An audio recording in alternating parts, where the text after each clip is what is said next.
we have one of the foremost scholars of surrealism, of modernism, not just in this country, but anywhere. When I say he's literally written the book on Dadaism, on Marcel Duchamp especially, and others, he literally has written the book on all of these people and more. He's a graduate, undergraduate of the University of Edinburgh, and then went to his master's degree and his PhD. He came to this country and spent 17 years at the Philadelphia Museum of Art, was the head of the Department of Contemporary and Modern Art, where he did more of these things in this realm. And then, of course, after that, went to the Hood Museum at Dartmouth College, where he was director for 4 years. He's been here just about 2.5 years, and to say that he has transformed what we do on the curatorial side and education, our statewide, and of course, you read our magazine, you see all of the amazing things that we have in our plans and that we're accomplishing. And I have to give singular credit to his leadership, his expertise, his curatorial know-how. And I'll finish by saying this is not only historic because he is the first time we've ever had an in-house Mellon lecturer, but this is the first major lecture he has done at the Virginia Museum of Fine Arts, and I can't think of a more appropriate setting or for a more appropriate cause. So please join me in welcoming Dr. Michael Taylor.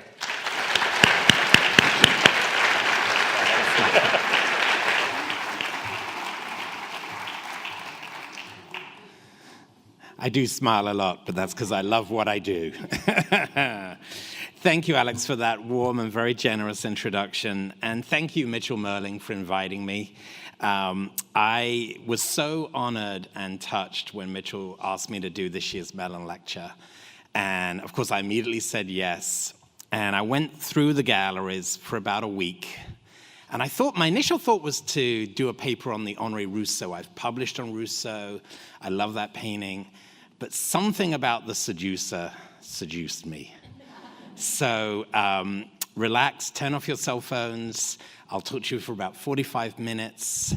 We'll go on a surrealist adventure together, and then we'll have a bit of time for a Q&A and then a light reception upstairs.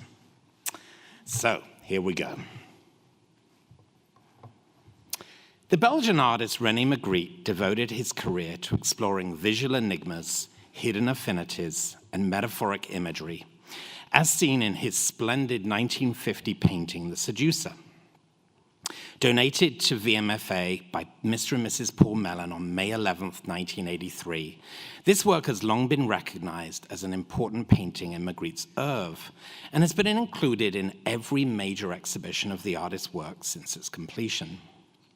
Unfortunately, very little has been written about the significance of the painting, as well as its history, context, and meaning, all of which I am delighted to be able to share with you in this afternoon's Mellon lecture. The Seducer depicts a ship sailing on a choppy sea whose pattern of horizontal white-capped waves is repeated in the ship's masts and square-rigged sails. It is a puzzling image, and the title references the fact that the artist has seduced us into believing that we see a ship, even though we know that what we are looking at is an impossible mirage-like image. This incongruity fits squarely with the anti-rational poetics of surrealism, and it is important to understand Magritte's place within the movement, as well as the history of surrealist painting, in order to fully grasp the meaning of this work. In 1924, a group of avant-garde writers and artists, led by the French poet André Breton, launched the international surrealist movement. Indebted to the psychoanalytical writings of Sigmund Freud, these aspiring poets and painters turned to chance procedures, dreams, and fantasies to create works of art and literature that celebrated the marvelous, embraced the irrational, and liberated the unconscious. Many of these artists and writers had previously been associated with the Dada movement, which in the previous decade had violently opposed the unparalleled slaughter and senseless destruction of World War I. The horrific carnage taking place in the European trenches permeated almost every aspect of Dada, which took the form of a militant cultural protest, beginning in 1915 with performances at the Cabaret Voltaire in Zurich, and subsequent group activities in Berlin, Cologne, New York, and Paris, all of which were played out in a key of corrosive humor, irony, and satire. Surrealism sought to build upon the foundations of Dada and shared its nonconformist spirit and disgust with flag-waving nationalism, colonialism, and military aggression. But while the Dadaists adopted the uncompromising tactics of nihilism and negation, Surrealism pursued a different strategy. The Surrealists still assaulted all political, social, and artistic conventions, but did so as a fully constituted avant-garde movement with a charismatic leader in André Breton. Their activities were carefully planned and highly disciplined, thus offering a more coherent and sustainable platform than Dada, which lost most of its radical appeal following the end of World War I. On October the 15th, 1924, Breton and his colleagues issued the first Surrealist Manifesto, which advocated for looking deep within the recesses of the mind to find a higher and truer reality than the one visible to the naked eye. And that's literally what Surrealism means. It's above reality. To access the unconscious, the Surrealists developed the technique known as Automatism, in which stream of consciousness associations were accessed in a dream state akin to the hypnotic trances exploited by both modern psychiatry and spiritualism in the late 19th century.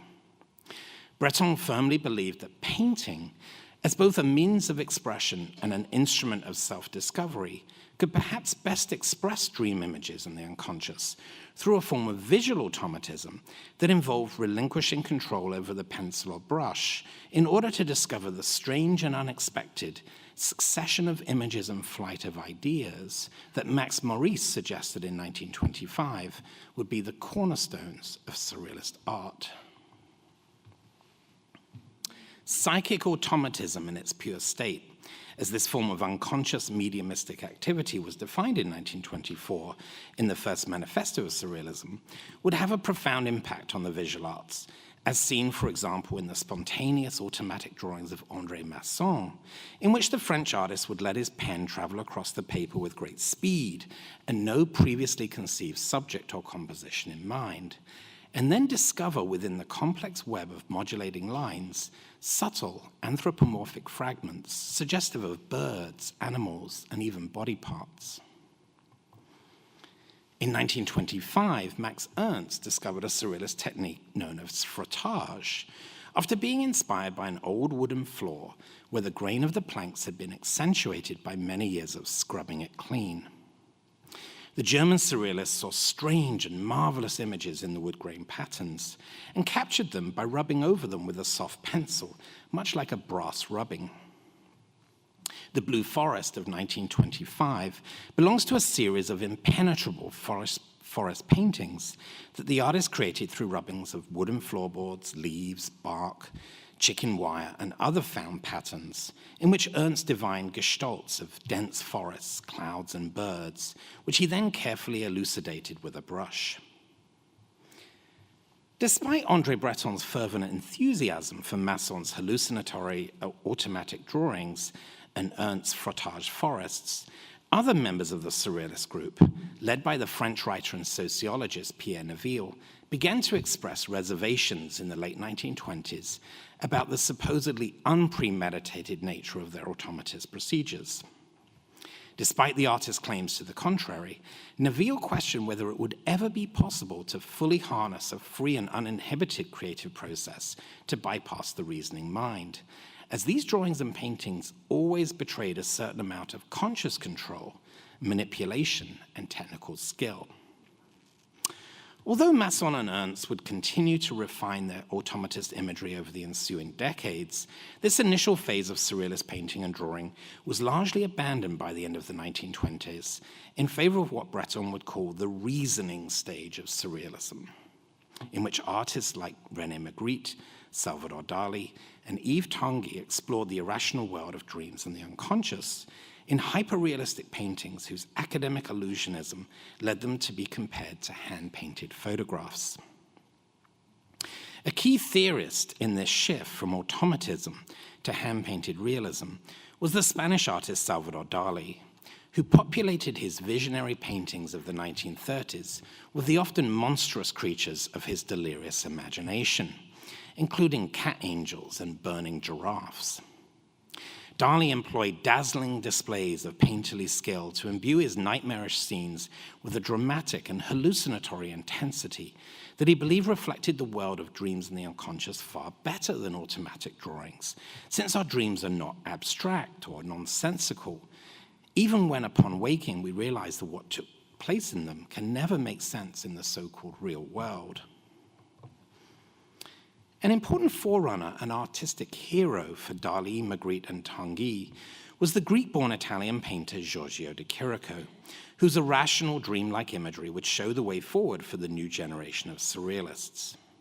In the July 1925 issue of La Révolution Surrealiste, Breton published his seminal essay, Surrealism and Painting, which positioned de Chirico as the father of surrealist painting, whose intuitive, anti-rational approach to art making had freed painting from the tyranny of reason.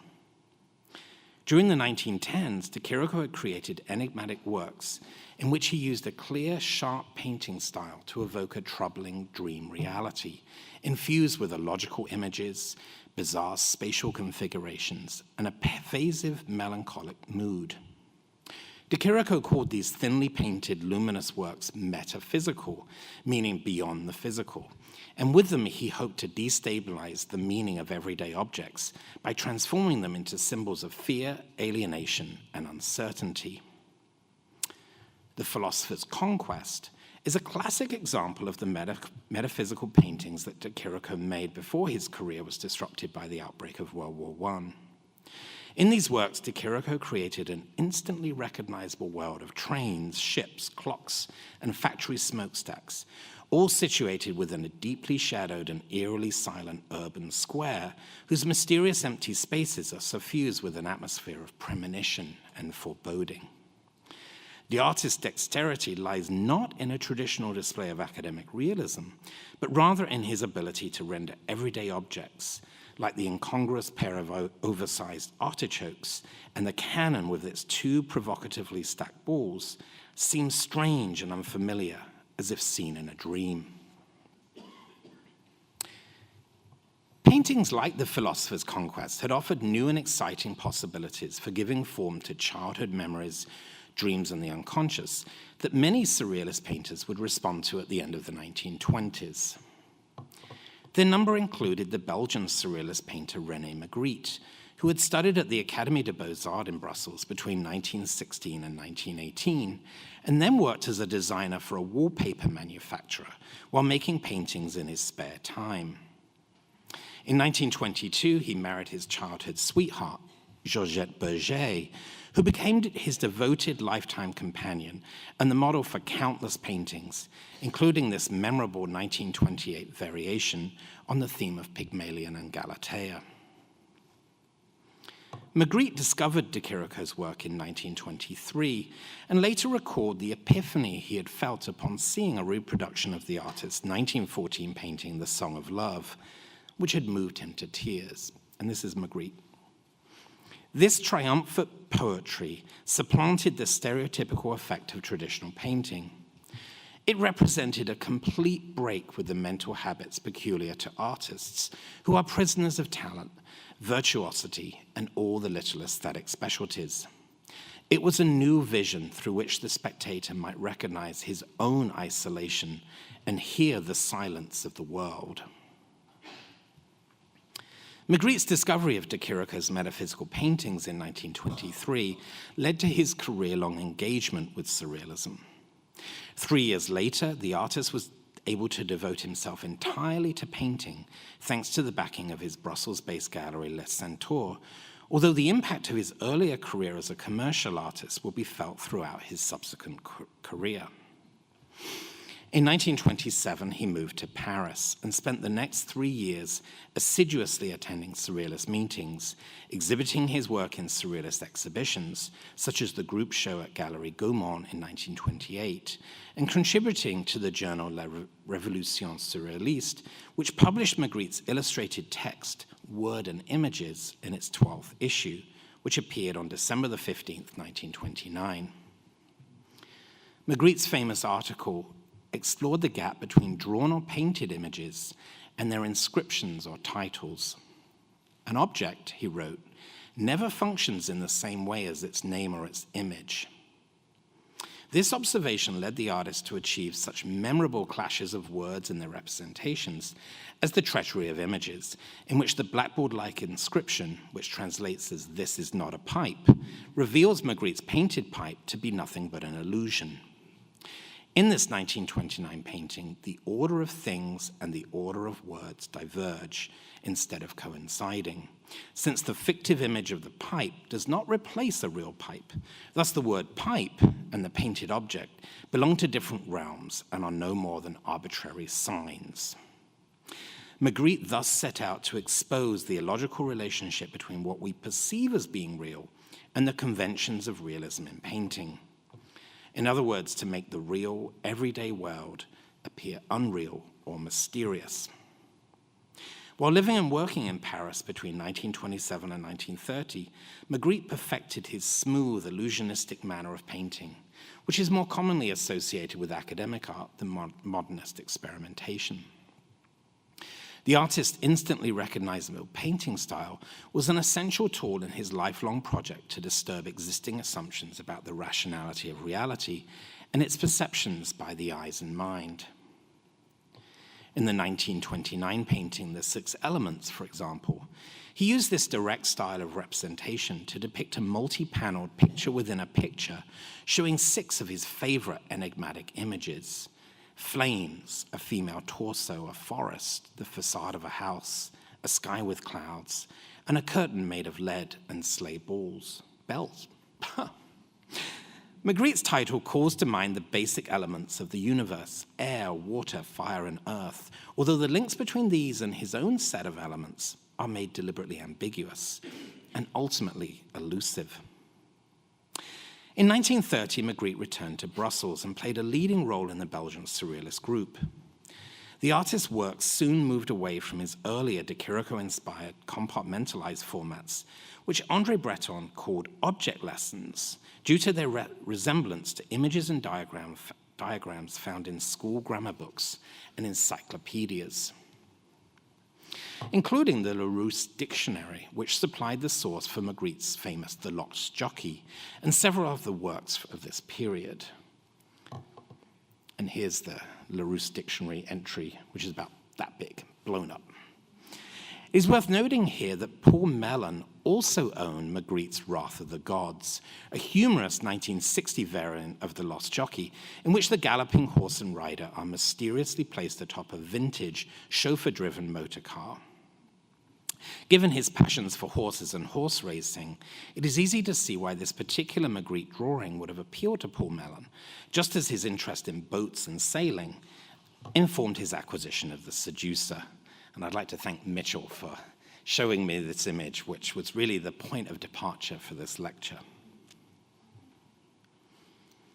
Over the next decade, Magritte methodically developed a series of provocative and unforgettable images, such as the oversized egg in a birdcage in Elective Affinities, or the shoes shaped like human feet in the Red Model, to demonstrate inherent relationships between mismatched objects.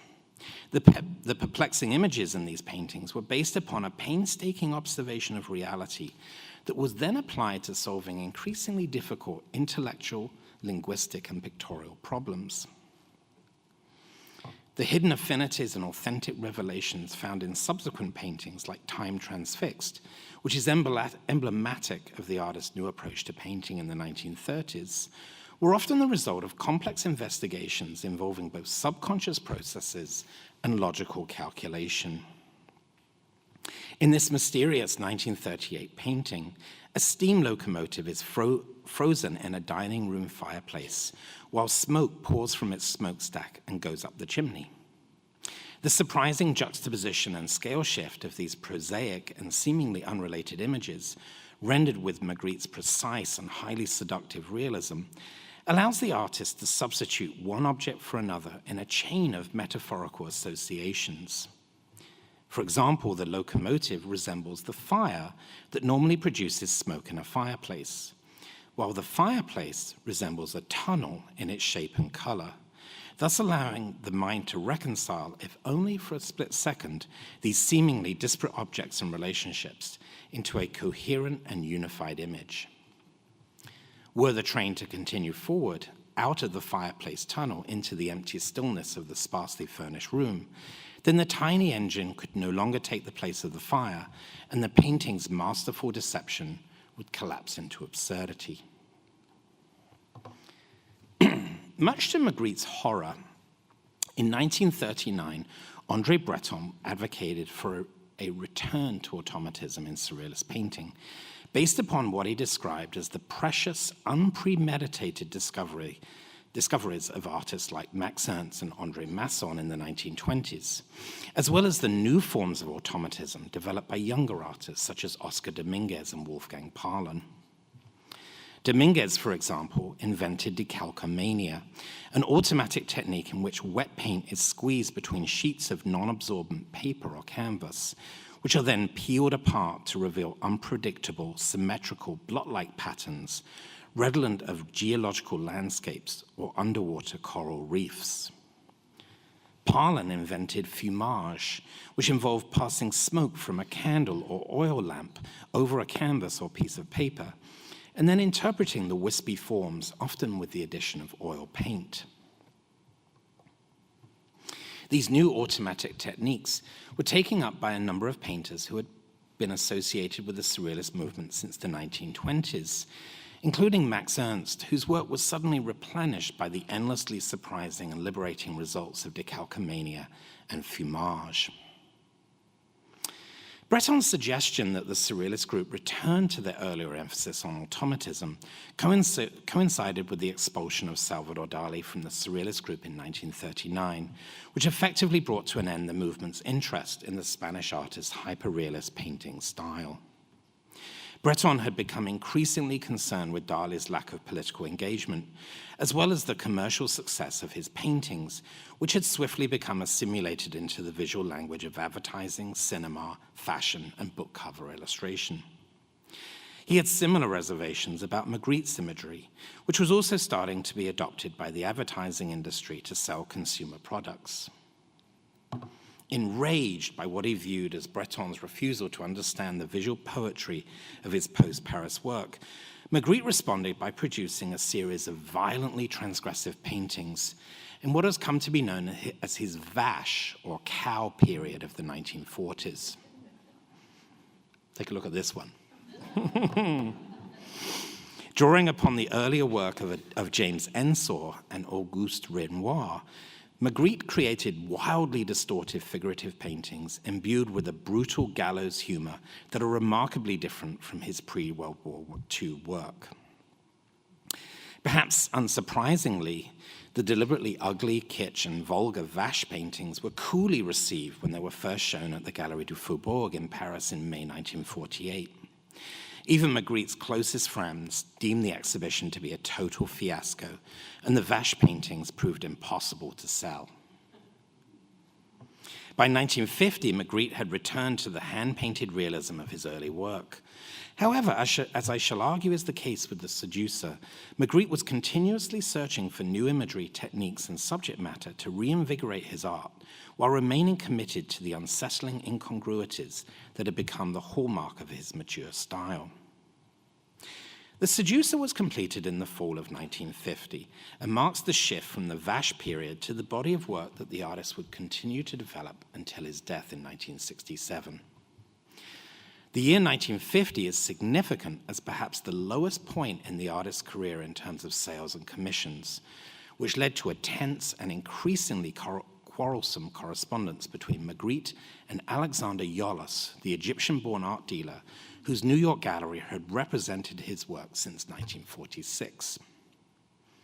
Yolos opened the Hugo Gallery on East 55th Street and Madison Avenue in 1945, with the blessing of its namesake, the Dowager Duchess Maria Hugo, and the financial backing of cosmetics mogul Elizabeth Arden and the Texas-based collectors John and Dominique de Menil. Unfortunately, sales of Magritte's work had been slow in the late 1940s, and even when a collector acquired an early painting, there was often a considerable time lag before Magritte was paid. The artist began a letter to Yolos, dated February 28, 1950, by facetiously asking, "Is the Hugo Gallery still in existence?" before complaining of a lack of regularity in payments for the works that Yolos had sold. The dealer tried to pass off these financial irregularities as simple accounting errors. And to make matters worse, Yolos asked the artist if he could produce a painting with brilliant roses to please a very important lady here who has started a very extraordinary review, which infuriated Magritte, who refused to create a work of art on demand just because, quote, a lady is fond of roses. The lady in question was the American writer and editor Fleur Cowell, who had recently launched Flair, an extravagant and innovative style magazine.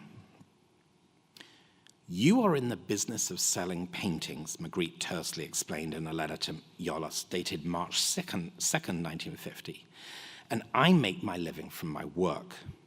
We have both chosen our occupations.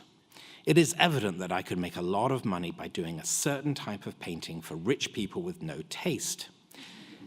And you could earn more as well by selling this sort of monstrosity. Let us not confuse art and business."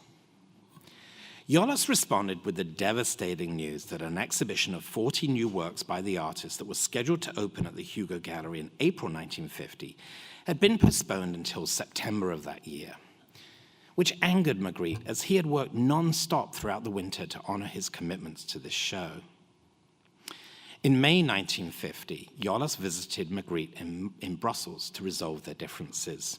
But this reconciliation proved to be short-lived after Yolos informed Magritte upon returning to New York that his exhibition at the Hugo Gallery had been postponed again, this time until March 1951.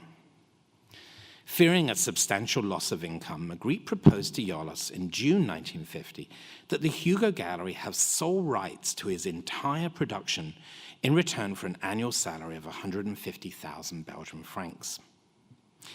Yolos rejected the proposal of a fixed income, leaving Magritte with little option but to seek alternative ways of making money, including, as we shall see with the Seducer, the Hollywood film industry. In 1948, Albert Lewin, an American film director and collector of surrealism, announced plans for a new movie for MGM Studios entitled Pandora and the Flying Dutchman, based on a screenplay he had been working on since 1946 concerning the legendary ghost ship. By 1950, he had cast Ava Gardner and James Mason as the title characters, and was actively seeking an artist to work with to create a painting that would be shown in the film, just as he had done earlier with Ivan Albright in the 1945 feature film The Picture of Dorian Gray, based on Oscar Wilde's novel about a handsome young dandy who enters into a Faustian bargain to stay eternally young. In Albright's horrifyingly gruesome portrait, Dorian Gray has been transformed into a hideous, writhing mass of lurid, worm-like excrescences. It is not a portrait of Dorian Gray's outward appearance, but rather of his inner moral decay, which Lewin revealed to the audience in a shocking Technicolor insert in an otherwise black and white film. 2 years later, Lewin had included Max Ernst's painting of The Temptation of St. Anthony in the film adaptation of Guy de Maupassant's novel, The Private Affairs of Bel-Ami. It appeared in the film as the reward for winning a juried painting competition that Lewin had conceived in 1945 to generate advance publicity for the movie. Along with Ernst, 11 other artists entered the competition, including fellow surrealists Leonora Carrington, Salvador Dali, Paul Delvaux, Leonore Feeney, and Dorothea Tanning, and visionary American painters like Ivan Albright, Horace Pippin, and Abraham Ratner. In what the judges described as a very close vote, Max Ernst's painting of St. Anthony in a tight-fitting lobster red suit, which is clawed and leered at by a group of Bosch-like primeval monsters, emerged as the winner of the $3,000 prize money and the opportunity to have the work included in the film. All of the paintings were then sent on an international tour, including to Brussels, where Magritte saw the exhibition and lamented the negative commercial implications for the artist involved. By the fall of 1950, while living under very different financial circumstances, Magritte had clearly changed his mind about the intersection between art and Hollywood, and the Seducer and a subsequent painting entitled Pandora's Box that Magritte completed in early 1951 were proposed to Albert Lewin for inclusion in Pandora and the Flying Dutchman, with the American artist William Copley acting as intermediary. Sadly, Magritte's image of the Flying Dutchman and Pandora's Box, which he represented in the form of a white rose that is observed on a bridge by an anonymous bowler-hatted man, proved to be too arcane in their conception. And Lewin commissioned instead a rather mediocre portrait by Man Ray of Ava Gardner, seated by a table and resting her hand on Pandora's box amid Greek ruins. Magritte's decision to depict Pandora's box as a rose also returns us to Yollas's plea that he paint roses for Fleur Cowell, which undoubtedly was his backup plan should Albert Lewin reject his paintings for the movie. In the end, Fleur Cowell did not purchase Pandora's box, just as Magritte had predicted in a letter to his dealer on March 8, 1951. And this is Magritte. Returning to the demand from ladies who like roses, here we are at the mercy of chance, because we shouldn't be surprised if the lady who assured us of her love for roses does not buy the picture with a rose, but spontaneously takes it into her head to buy instead a picture of a fish.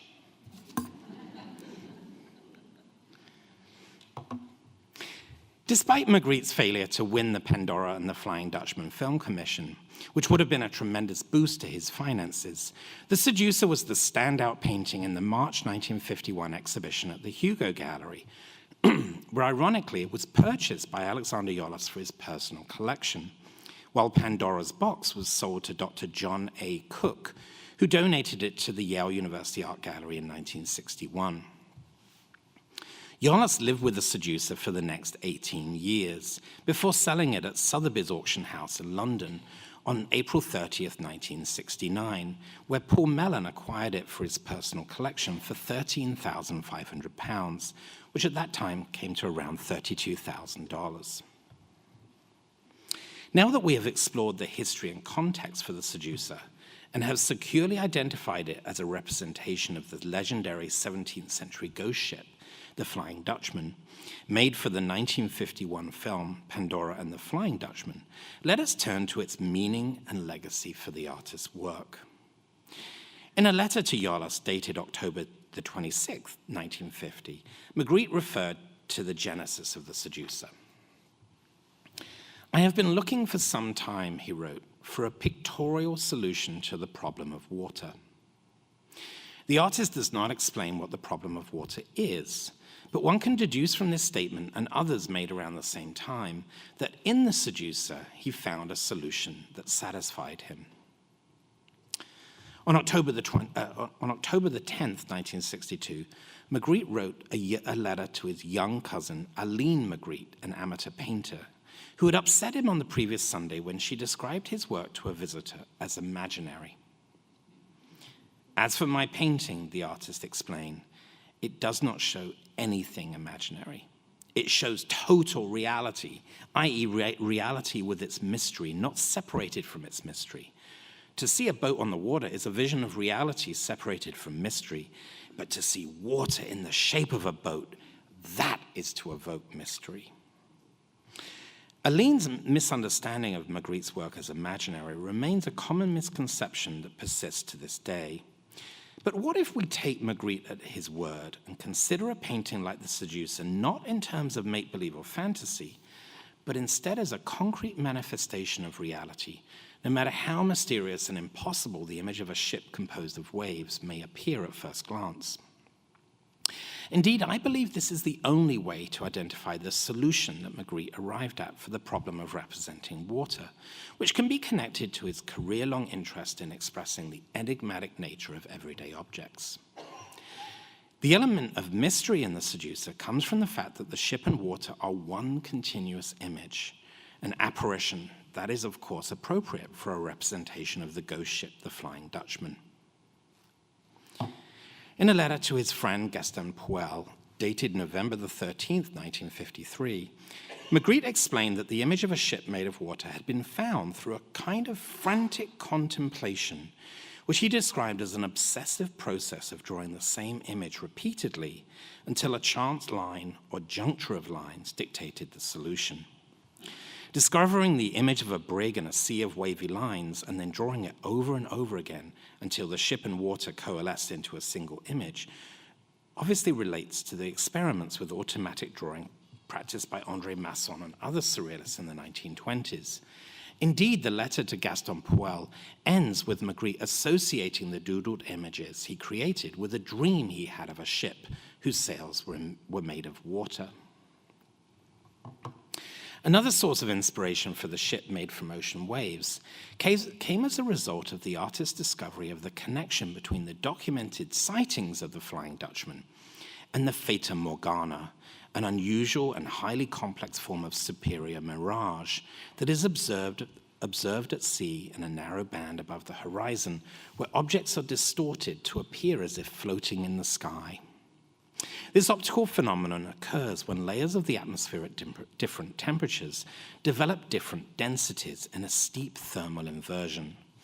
The sun's rays hitting the surface of the water and layers of air at a 45-degree angle transforms them into an infinite recession of mirrors, multiplying and inverting reflections, diffracting and refracting the light so as to project images of far distant objects onto the clouds. A ship, for example, may be out of sight because it has sailed below the horizon line, yet its projected image remains, elevated in the sky as a powerful mirage that seduced many sailors through the centuries into believing that they were seeing an airborne vessel. Fata Morgana is the Italian name for the Arthurian fairy sorceress Morgan Le Fay, and the etymology of this term comes from a belief that these mirages, which are often seen in the Strait of Messina, were created by her magical powers to lure sailors to their deaths in her enchanted palace under the sea. It should also be noted that many surrealists were drawn to the Fata Morgana phenomenon, including André Breton, who in 1941 published a volume of poetry entitled Fata Morgana. The Fata Morgana mirage is a portent of doom in these poems, which were written in occupied France during the turbulent early years of the Second World War, and document the rise of the Third Reich and its catastrophic aftermath in what Breton called a long, delirious flight of poetry. The 17th century sightings of the Flying Dutchman are among the earliest recorded instances of this kind of Fata Morgana mirage. Seeing a boat hovering on the horizon, seemingly without a captain or crew, undoubtedly led to the legend that it was a ghost ship doomed to sail the oceans forever, and that misfortune, sickness, starvation, insanity, and even death would beset the crew of any ship that saw the Flying Dutchman. The news soon spread through the vessel, recalled one terrified sailor who had observed this phenomenon. There was a phantom ship with a ghostly crew, and it was sailing in the air over the ocean, and that it was a bad omen, and meant that not one of them should ever see land again. Magritte was clearly aware of the connection between the Flying Dutchman and the Fata Morgana mirage, and studied prints and book illustrations of ships suspended in the air. Due to the nature of the engraving process, the sails and hulls of these floating ships often appear to be made of the same linear elements as the sea below, which may also have informed Magritte's uncanny pictorial solution. The Seducer was the first time that Magritte turned to Fata Morgana imagery, but it would not be the last. Indeed, the painting's remarkable imagery, derived from a natural phenomenon that imbued the work with an atmosphere of mystery, opened up a new avenue of expression for Magritte in the late 1950s, as seen in the floating rock in the 1958 painting Clear Ideas. However, I want to make a clear distinction here between Magritte's use of Fata Morgana imagery after 1950 and earlier representations of clouds that take the form of musical instruments, furniture, and human torsos, as seen in this 1929 painting, Threatening Weather.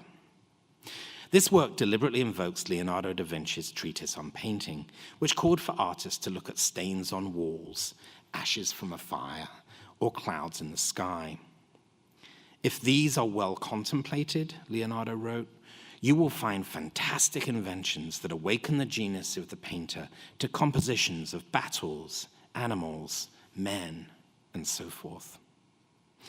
The fantastic inventions found in Threatening Weather are a direct homage to Leonardo's treatise, which had a profound impact on the Surrealists and the development of automatism in the 1920s, but are in fact far removed from the later Fata Morgana images painted by Magritte. Perhaps the best known Fata Morgana superior mirage is that of a castle in the air, which first appears in Magritte's work in the 1959 painting The Castle in the Pyrenees. Named after Anne Radcliffe's famous Gothic novel of the same title, this painting has long been considered one of Magritte's greatest works.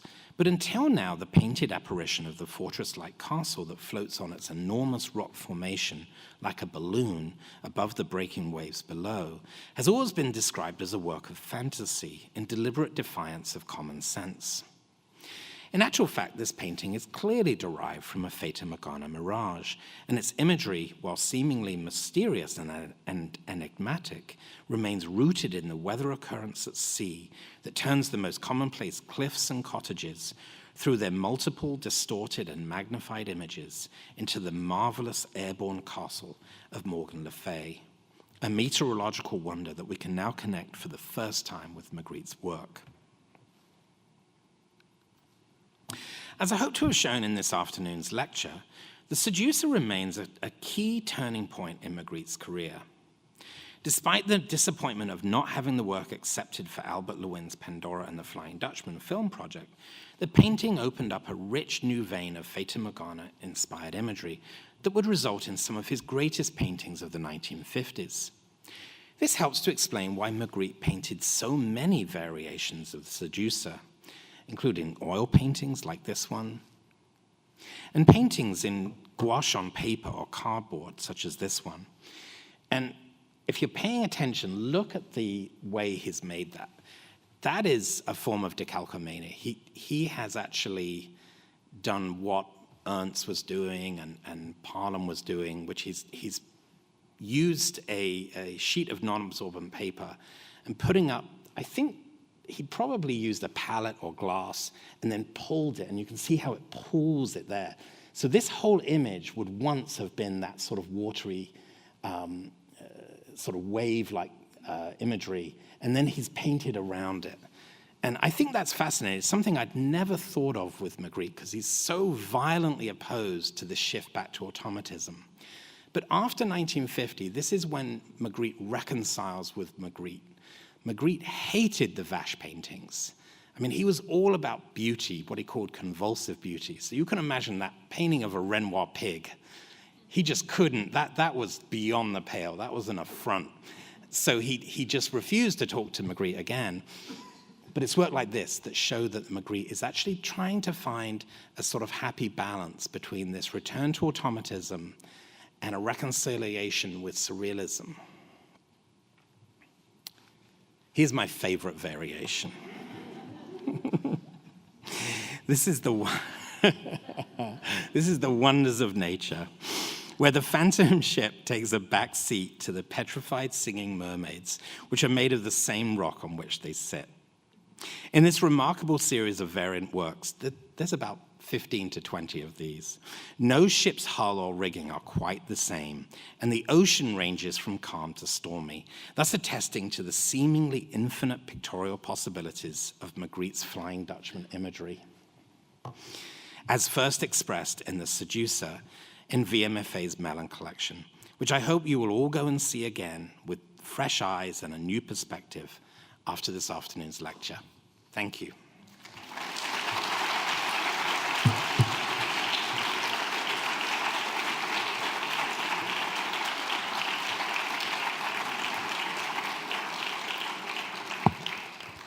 And I'm more than happy to take questions if you have them. And it's an afternoon of surrealism, so there's no such thing as a wrong answer or a right answer. Michael, thanks so much for that lecture. Can you tell us one or two amusing anecdotes about Magritte and his personality? Because I think there are good ones, right? Sure. I mean, so part of the preparation for this lecture, I read Magritte's writings again. So the letters I was referring to, most of those are in the collection of the Menil collection, but there's also a book of writings.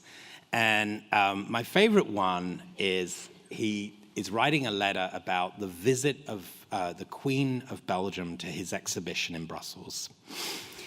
And it's an official letter to the director of the Museum of Fine Arts.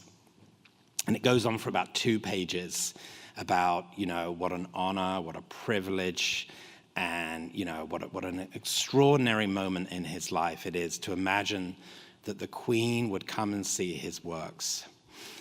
And then the letter ends, and the way they do it in his collected writings, it goes to the next page. And he says something like, "And I hope the old bag likes my paintings." Yeah, he had a sense of humor. Any other questions? We're off to a good start with that one. A minute, let's wait for the microphone. We want to hear it. The automatic painting is very interesting to me because I remember reading some of the ancient Japanese painters try to arrange dots randomly, and they found out they couldn't do it. They always had some kind of a form that they created, and it seems to me that these guys were doing a similar thing in their own medium. They were. I mean, I just think that it's fascinating to me.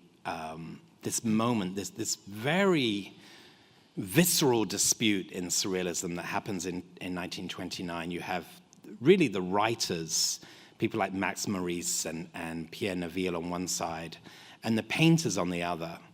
And the writers are really saying, I don't believe you. I write stream of consciousness, but you can't do that. You can't let the brush. The oil paint medium is too slow and cumbersome to get automatic images. And Miro, for example, Miro shows his work to Neville and Maurice and says, look, all of these, there was no premeditated assumption whatsoever. I just start painting. In 1978, Miro's work was opened. There was a new museum in Spain, and every one of those paintings has a painted study, a drawing before the painting. It wasn't true, but I think that's what's so interesting in 10 years later in 1939, where Breton expels Dali, and he goes back to automatism, and I quoted you what he said, that the precious, unpremeditated discoveries. Now, Breton was in every one of those discussions with Pierre Neville about what was wrong with automatic painting and had agreed with him in 1929. So I think that is at the heart of this, is does automatism really exist? And I think that the beauty of someone like Magritte, who is never going to be an artist who lets go of the image, never. But the fact that he can make a decalcomania, he's clearly used some kind of resist, like a varnish or oil, to kind of let the material pool like this. And it really does look like waves. I mean, that's what's incredible to me. So yeah, I think it's a great question.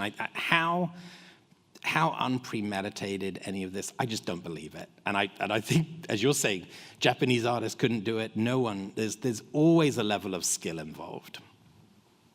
Thank you, Michael. There's a question at the back there.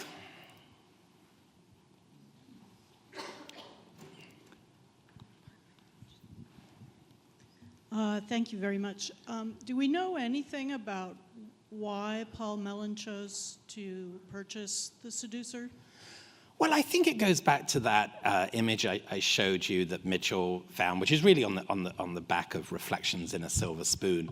He loved boats and sailing, and I think the Seducer would have spoken to him. Just as that earlier image, The Wrath of the Gods, spoke to him in terms of horse racing. He had a particular love of European art as well as British sporting art. The Seducer really fits with his collection, but I think it came from that yachts and yachting type approach that he knew that was a great painting of a ship, and he wanted it for his collection. And you know, why not? It's absolutely spellbinding in person. Thank you.